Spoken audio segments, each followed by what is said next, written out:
7 huruf? Apakah huraiannya? Mari kita lihat.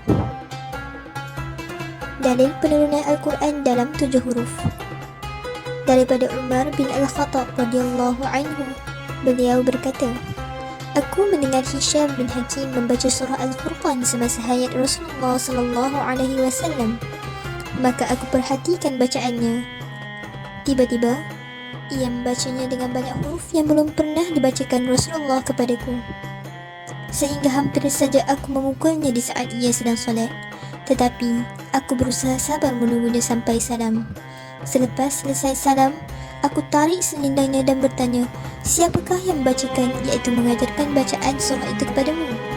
Ia menjawab, Rasulullah yang membacakan kepadaku.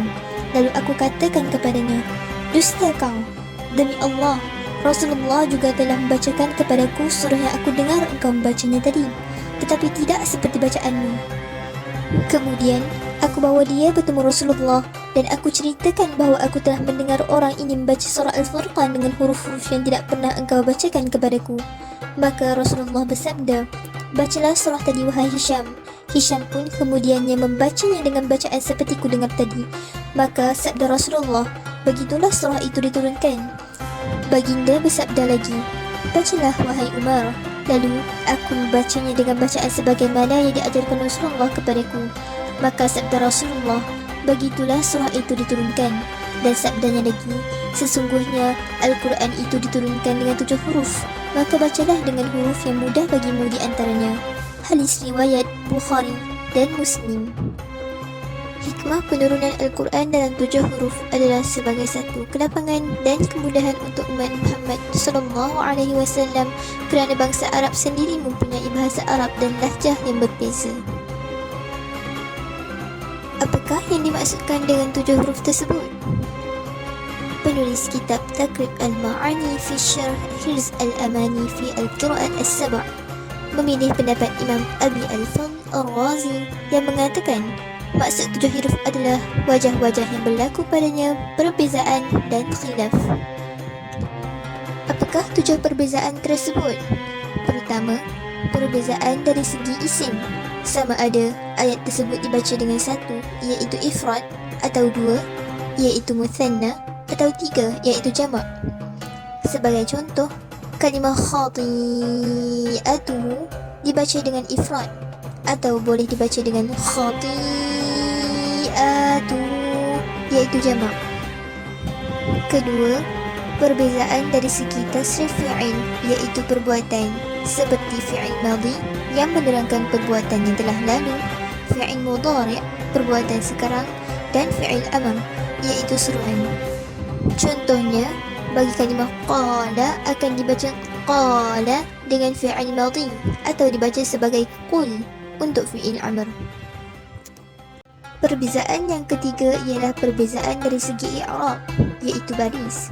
Sebagai contoh, kalimah hasanatun dibaca dengan marfu' yang bermaksud baris depan, atau dibaca hasanatan dalam keadaan maftuh yang bermaksud baris atas. Keempat, perbezaan dari segi itsbat dan hazaf iaitu pertambahan dan pengurangan.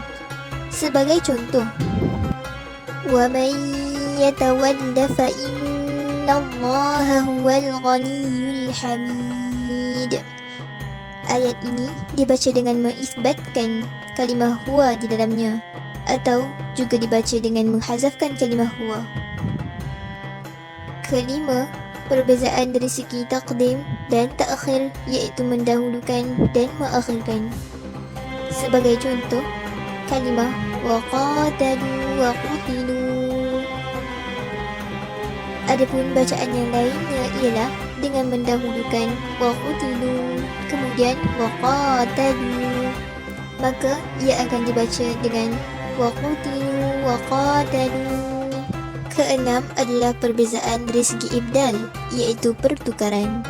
Sebagai contoh, kalimah fatabayyanu dibaca dengan fatathabbatu iaitu dengan menukarkan tempat huruf tha pada huruf ba, huruf ba pada huruf ya, dan huruf ta pada huruf nun. Dan yang terakhir ialah perbezaan dari segi lahjah seperti fathah, imalah, idgham, izhar, dan lain-lain. Sebagai contoh, kalimah wadduha dibaca dengan fathah atau dibaca wadduha, iaitu dengan imalah. Kenapa dinasabkan bacaan qiraat kepada imam-imam qiraat? Sebab dinasabkan qiraat kepada imam-imam qiraat adalah kerana imam tersebut telah banyak membaca, dengan kata lain, memasyhurkan qiraat tersebut sehingga dikenali dan dinasabkan kepada mereka.